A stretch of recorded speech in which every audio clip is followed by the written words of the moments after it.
नमस्कार, बहुत स्वागत आपका हमारे इस खास शो बीट डायबिटीज में। आपके साथ मैं हूं प्रिया सिंह। डायबिटीज दुनिया की सबसे ज्यादा होने वाली डिजीज में से एक है। इंटरनेशनल डायबिटीज फेडरेशन की माने तो 2045 तक इंडिया में 12 करोड़ लोगों को डायबिटीज होने के आसार हैं। इस बीमारी के मुख्य जोखिम खराब lifestyle, junk food, hormonal imbalance और हेरिडिटरी है। डायबिटीज के कई लक्षण हैं, जैसे कि प्यास ज्यादा लगना, थकान महसूस करना, बार बार पेशाब आना और वेट लॉस या वेट गेन होना। ये समझने के लिए हमारे साथ मौजूद है डॉक्टर्स का panel. Doctor Rakesh Gupta, consultant physician and diabetologist, Indraprastha Apollo hospital, New Delhi. Doctor Ravivir Singh Bhalla, director and unit head internal medicine, Sarvodaya health care, Faridabad. Doctor Sanjeev Kapoor, director and HOD internal medicine, Marengo Asia hospitals, Faridabad. Diabetes पर खास चर्चा करने के लिए आप सभी डॉक्टर्स का बहुत बहुत स्वागत है हमारे इस खास शो में।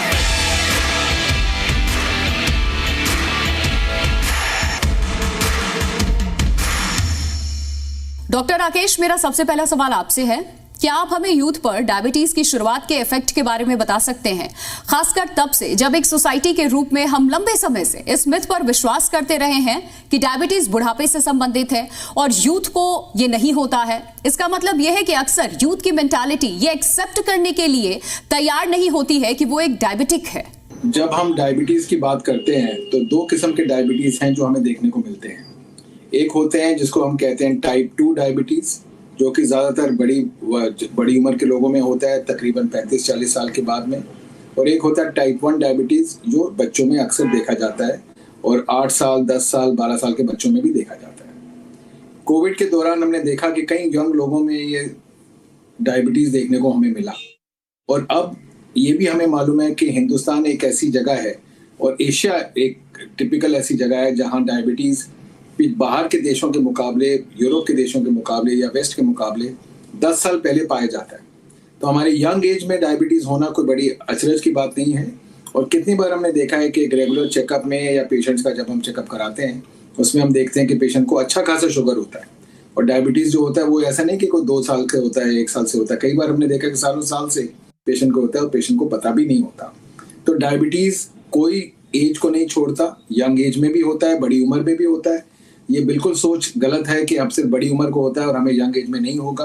सो आई थिंक सबको एक किस्म का एहतियात रखना चाहिए कि डायबिटीज़ के कम से कम चेकअप एक ज़रूर रेगुलर करा लेना चाहिए, देखने के लिए कि हमको डायबिटीज़ है तो नहीं कहीं, क्योंकि डायबिटीज़ के लक्षण होने में भी टाइम लगता है और कई बार पेशेंट का शुगर पहले दिखता है और लक्षण बाद में दिखते हैं। तो इसलिए पूरे ध्यान से ही हमें अपनी ज़िंदगी गुजारनी चाहिए। और डायबिटीज़ एक बड़ा मेजर प्रॉब्लम है। तकरीबन 10 से 12% कंट्री जो है हमारी वो डायबिटीज़ से ग्रस्त है। तो बड़ा इंपॉर्टेंट है कि हर उम्र के पेशेंट्स को डायबिटीज के बारे में सोच रखनी चाहिए। डॉक्टर रविवीर, क्या आप हमें उन लाइफस्टाइल के बारे में बता सकते हैं जो इस बीमारी को बढ़ावा देते हैं? क्या ऐसे कुछ साइंस और सिम्टम्स हैं जिन पर किसी को ध्यान देना चाहिए? यंग अडल्ट्स में डायबिटीज कितने समय तक अननोटिस रह सकती है? डायबिटीज एक लाइफस्टाइल डिजीज है। आपने सही बताया कि लाइफस्टाइल इसमें बहुत इंपॉर्टेंट चीज है। और जो लाइफस्टाइल आजकल हम फॉलो करते हैं, सेडेंटरी लाइफस्टाइल उसे कहा जाता है। इसका मतलब कि आप बैठे हैं तो घंटों तक बैठे ही रह गए कुर्सी पे, टीवी देख रहे हैं तो लेट के देख रहे हैं, बैठे हुए हैं वहां पे सीरियल चला जा रहा है। आप हमारे हिलने जुलने की जो क्रिया है वो बहुत ही कम मात्रा में हो गई है। तो इससे हमारी जो लैक ऑफ एक्टिविटी या लैक ऑफ एक्सरसाइज जिसे हम कहते हैं कि हम बिल्कुल कुछ मोशन नहीं कर पा रहे हैं, तो उससे हमारे शरीर पे कई तरह के बुरे असर पड़ते हैं और ये डायबिटीज को बढ़ावा देते हैं। तो एक तो ये है कि हमें एक्सरसाइज रेगुलर तौर पे करनी चाहिए, कम से कम 150 मिनट प्रति हफ्ते में कम से कम करनी चाहिए। हफ्ते में 5 दिन कम से कम एक्सरसाइज करनी चाहिए। और सेडेंटरी मतलब पूरे टाइम बैठे रहना अवॉइड करना चाहिए। जब भी हमें मौका लगे हम उठ के खड़े हो जाएं, थोड़ा बहुत चलें फिरें। लगातार कुर्सी पे बैठे रहना या बैठ के टीवी देखते रहना एक अच्छी आदत नहीं है। दूसरा ये हमने जो फास्ट फूड और जंक फूड का एक इम्पोर्ट किया है वेस्ट से, मतलब बाहर के देशों से तरीका कि हम रेडीमेड खाना लें, ऐसे पकवान लें जिसमें बहुत ज़्यादा घी तेल मात्रा में होता है, या फ्राइड स्टफ हो या बीफ भी हो। तो ये सारी चीज़ें जो रिफाइंड खाने मतलब ग्रेन से बनी हुई हैं, जैसे कि मैदे से बनी हुई चीज़ें हैं, तो ये सब चीज़ें जो हैं वो हमारे लिए बुरी, हमारी सेहत के लिए बुरा असर करती हैं, डायबिटीज़ को बढ़ावा देती हैं। तो हमें होल ग्रेन जैसे कि पूरा हम सोचें कि ज्वार, बाजरा, आटा ये सब चीज़ मिक्स करके अगर हम लेते हैं, ब्रेड वगैरह इस तरह की चीज़ें अवॉइड करते हैं। बहुत ज़्यादा मीठी चीज़ें जैसे कोल्ड ड्रिंक वगैरह, जूस, ये सब चीज़ जो तुरंत ही शुगर को बढ़ा देती है शरीर में, वो चीज़ें अवॉइड करें। और जैसे जो डीप फ्राई करके बार बार ट्रांस फैट हो रहा है, जैसे कि समोसे हो गए, इस तरह की चीज़ें जो बार बार एक ही तेल में तली जा रही है और खाई जा रही हैं, तो उन चीज़ों को अगर हम अवॉइड करें, उसके बदले में पौष्टिक आहार लें, जैसे कि फल सब्जी हो गया जिसमें रेशा ज़्यादा होता है, तो ये सब चीज़ें हमारे लिए ज़्यादा मददगार होती हैं डायबिटीज से बचने के लिए। दूसरा आपका सवाल था कि क्या डायबिटीज के क्या लक्षण होते हैं। कई बारी जब डायबिटीज मामूली लेवल पे होती है तो किसी को नहीं पता चल पाता है, पर फिर भी कुछ चीजें हैं जैसे कि कमजोरी महसूस होना, रिकरेंट बार बार इन्फेक्शन होना, पेशाब बार बार आना, या वजन कम होते जाना बिना किसी वजह के, या भूख ज्यादा लगना, ये सारे भी डायबिटीज के लक्षण हैं। और इसके अलावा जब बहुत तेज हो जाती है डायबिटीज, तब फिर उल्टियां होना या होश में फर्क आना, पेट दर्द होना, ये सब चीजें हमें दिखाई देती हैं। लंबे समय से चलने वाली डायबिटीज में हमें उसकी कॉम्प्लिकेशंस जैसे कि न्यूरोपैथी में नसों की कमजोरी, हाथ पैर सुन्न हो जाना, पाँव में छाले हो जाना, हार्ट अटैक वगैरह होना, ये सब चीजें हमें देर में जाके पता चलती है। तो कई बार ऐसा भी हो सकता है कि डायबिटीज जब पहले बार डायग्नोस की जाए तो उसी समय पाया जाए कि इंसान की जो शुगर लेवल है वो 500, 400 ऐसे कुछ बहुत ही ऊपर पाई जाती है, और अचानक शॉक सा लगता है कि इतनी ज्यादा कैसे है। तो इसमें सतर्क रह के ही हम अपने आप का बचाव कर सकते हैं। जैसे हमें पता है कि अगर हमारे परिवार में किसी को डायबिटीज है, हमारी लाइफस्टाइल अच्छी नहीं है, तो हम अपना रेगुलरली चेकअप कराएं। 30-40 की उम्र के बाद में कम से कम हर साल 2 साल में चेकअप कराते रहें, तो हम आपसे डायबिटीज ऐसे हमारे ऊपर अचानक से एक हमला करे या अचानक से उजागर हो, उस चीज से बचा जा सकता है। डॉक्टर संजीव, आजकल यंगर पॉपुलेशन काफी प्रोडक्टिव और सोशली काफी एक्टिव माने जाते हैं। ऐसी सिचुएशन में डायबिटीज को मैनेज करने के लिए कैसा लाइफस्टाइल मेंटेन करना चाहिए? सबसे पहले चीज, जब इतनी यंग एज के अंदर, एट द एज ऑफ, जैसे डॉक्टर साहब ने अभी बताया कि यूजुअली ये डिजीज जो है टाइप 2 40 ईयर्स के बाद होती है, बट रिसेंटली आप पिछले 10-15 साल का रिकॉर्ड देखें तो 15 से 20 साल के बीच में बहुत सारे बच्चों को, बहुत सारे कॉलेज गोइंग स्टूडेंट्स को, यंग प्रोफेशनल्स को बहुत अर्ली स्टेज में, not even decade, even 1.5 to 2 decades का डिफरेंस आ गया है as compare to the past. So large amount of young population who is suffering from diabetes. अब उसके अंदर उनको हम ये नहीं कह सकते कि आप अपने प्रोफेशन चेंज करिए या कुछ ऐसे प्रोफेशन में जाइए जहाँ पे आपको ज़्यादा काम ना करना पड़े। द एम इज़ कि उनको जितना एक्टिव रहेंगे उतना अच्छा रहेगा। They should not choose a sedentary lifestyle, they should not choose the profession which involves कि उनको सेडेंटरी बिल्कुल काम ना करना पड़े, बैठने का काम हो, दुकानदारी का जैसे काम है, टोटल बैठने वाला काम बिल्कुल भी नहीं करना चाहिए। नंबर 2, जो मोस्ट इम्पॉर्टेंट एडवाइस मैं देना चाहता हूँ इन बच्चों को जिनको डायबिटीज़ यंग एज के अंदर हो गई, उनको सबसे पहले अपना वेट कम करने की जरूरत है। खान पान, स्मोकिंग को बंद करना, वेट कम करना, मीठा जो डाइटिशियन जैसे बताती है उस टाइप का खाना, डाइटिशियन की हेल्प लेके खाना खाना, ये करना चाहिए। स्ट्रेसफुल सिचुएशन से बच के रहना चाहिए। जितना स्ट्रेस कम करेंगे, जितना उस डिजीज को आप एक्सेप्ट करके चलेंगे, उतनी जल्दी आप उसको कंट्रोल कर पाएंगे। डॉक्टर राकेश, क्या कुछ ऐसे ट्रेंड्स और पैटर्न्स हैं जो पर्टिकुलरली यंगर पॉपुलेशन से रिलेवेंट है?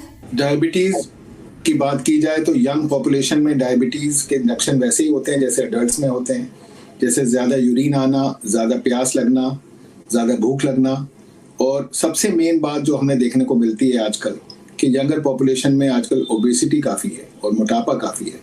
और हमारा खान पीन जैसा है, आपको मालूम है हमारा खान पीन जो है ज़्यादा जंक फूड की तरफ ज़्यादा ध्यान होता है, और हमारी कचौड़ियाँ, हमारे समोसे, ये सब बहुत पॉपुलर है हमारे टायर 2 सिटीज़ में, टायर 3 सिटीज़ में, मेन सिटीज़ में, हर जगह, विलेजेस में। सो ये खान पीन हमने देखा है एक बड़ा मेजर फैक्टर होता है जो यंग एज में दिखता है। यंग एज में जब पेशेंट को शुगर होता है तो काफ़ी हद तक पेशेंट को प्रॉब्लम ज़्यादा होती हैं, और यस, जैसे डॉक्टर साहब ने बोला, बड़ा अनएक्सपेक्टेड लगता है पेशेंट को, लेकिन फैमिली हिस्ट्री बड़ा मेजर एक फैक्टर प्ले करती है। टाइप 1 डायबिटीज़ तो एक अलग किस्म का डायबिटीज़ होता है जो सिर्फ 5% पॉपुलेशन में होता है। उसमें तो एक अलग किस्म का एक इलाज होता है जिसमें पेशेंट को इंसुलिन देना पड़ता है, कोई और चॉइस नहीं होती। लेकिन 95% पॉपुलेशन जो होती है उसमें टाइप 2 डायबिटीज़ होता है, जिसमें मोटापा होना, खुरदरा स्किन होना, थिकनेस होना, लेथार्जिक लोगों में होना और ये सब लक्षण जो डायबिटीज़ के होते हैं उसमें देखने को मिलते हैं। जैसे मैंने बोला, एक टिपिकल एशियन फिनोटाइप होता है जिसमें पेशेंट ऊपर से नीचे तक थिन होता है, लेकिन उसका जो मोटापा होता है बीच में वो ज़्यादा होता है, जिसको ट्रंकल ओबेसिटी कहते हैं। ये देखना बड़ा कॉमन होता है पेशेंट में, और इंडियन पॉपुलेशन में पर्टिकुलरली कॉमन होता है। इसको इंग्लिश में कहते हैं थिन ओबीस इंडियन पॉपुलेशन, और डायबिटीज़ में ये बहुत देखने को मिलता है। तो यंगर पॉपुलेशन में भी देखने को मिलता है, और डायबिटीज़ के ये जो लक्षण होते हैं टिपिकल हैं इंडियन फ्रेमवर्क में, जिसमें हमें यंग पॉपुलेशन को ये सब फीचर्स के साथ देखने को मिलता है। Doctor Ravivir, high stress professional roles, frequent travelling, irregulated working hours और लेट नाइट वॉकिंग, इन सब चीजों का डायबिटीज पर क्या असर पड़ता है? देखिए, अगर आजकल आमतौर पे देखा गया है कि जैसे कि आईटी प्रोफेशनल हो गए या बैंक में ही काम करने वाले लोग हो गए, इवन स्कूल्स में भी काम करने, हर एक जगह स्ट्रेस लेवल बहुत हाई है। टारगेट्स की एक होड़ सी लगी रहती है, आप एक से आगे रैट रेस जिसे हम कहते हैं कि आगे निकलने की चेष्टा में हर कोई रहता है। तो जितना भी स्ट्रेस लेवल है हमारे ऊपर, उसमें कुछ हार्मोन्स रिलीज होते हैं जो कि एंटी इंसुलिन हार्मोन बोले जाते हैं, जैसे कैटेकोलामीन हो गया, कॉर्टिसोल हो गया।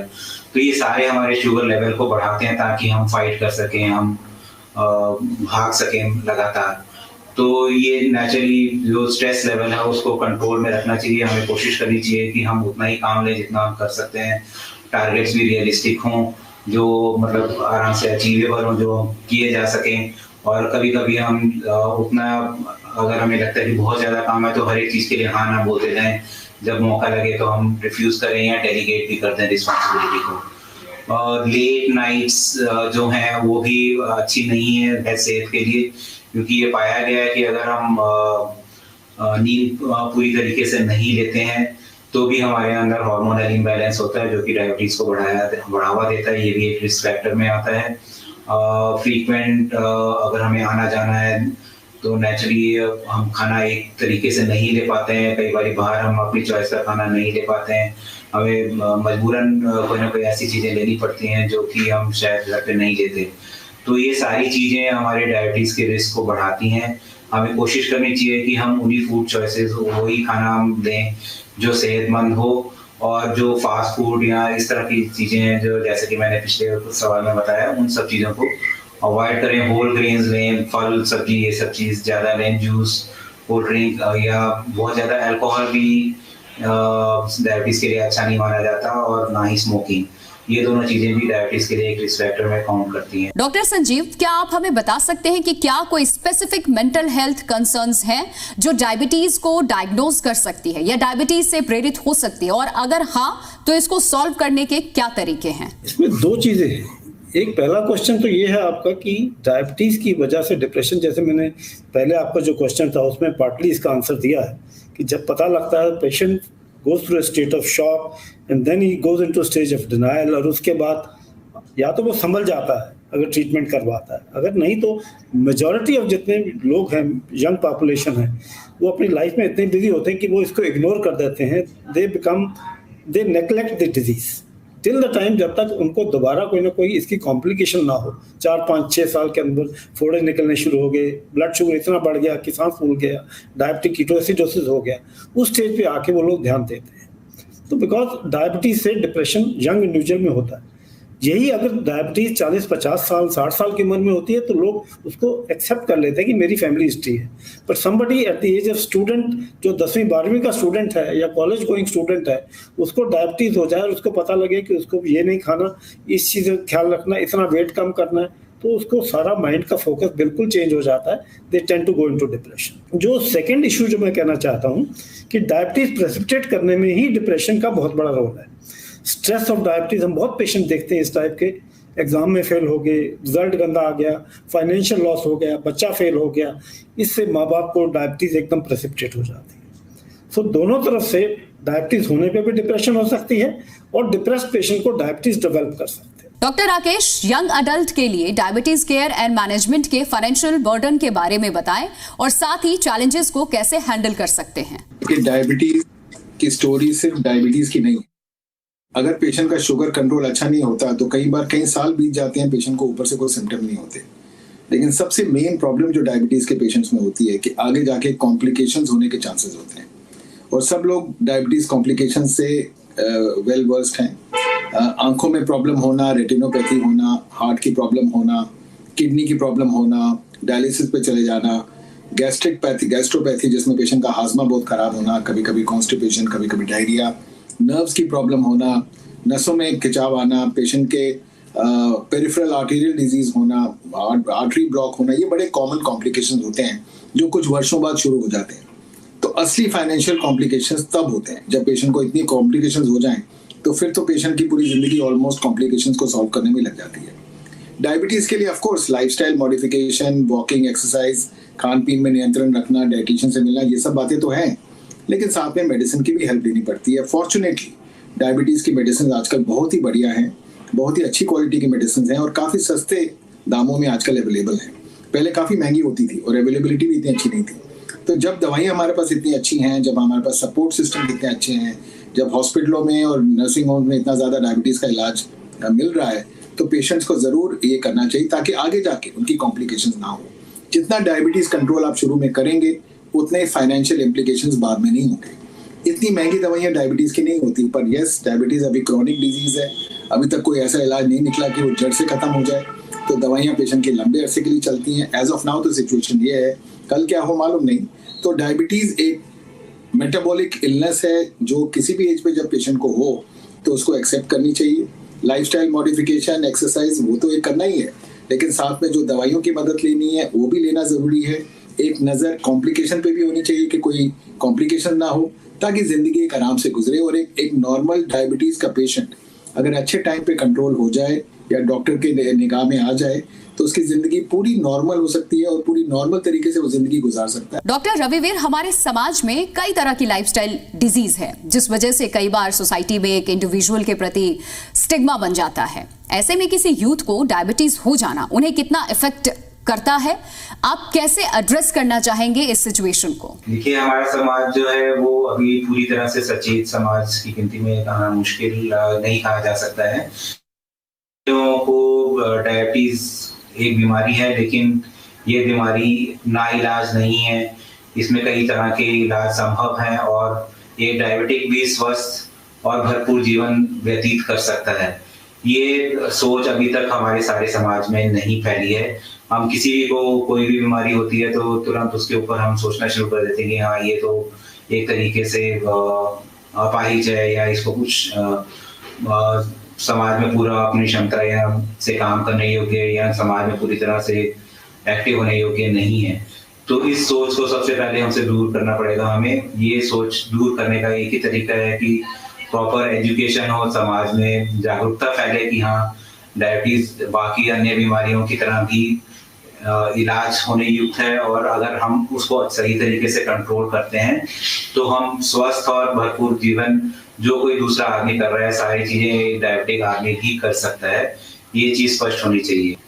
जब किसी को डायबिटीज के बारे में पता चले, स्पेशली यंग आदमी को, तो फिर उनको उस समय साइकोलॉजिकल सपोर्ट की बहुत आवश्यकता है और ये साइकोलॉजिकल सपोर्ट के लिए उनको मानने में हिचकना नहीं चाहिए। उनको अपने आप को जागरूक करना चाहिए, डायबिटीज के बारे में समझना चाहिए, अपने डॉक्टर से या नर्स से जो भी केयर गिवर है उनसे पूरा जानकारी लें। और परिवार का बहुत बड़ा रोल है यहाँ पे, उनको हेल्प करने के लिए वो अपने परिवार से या दोस्त से डिस्कस कर सकते हैं अपनी प्रॉब्लम या जो भी वो इनको मन में डाउट है या जो चीज़ उनको सता रही है या उनको लगता है कि इस चीज़ में उनको हेल्प चाहिए, चाहे मॉनिटरिंग में हो, दवाइयों में हो या फाइनेंशियल हेल्प ही हो।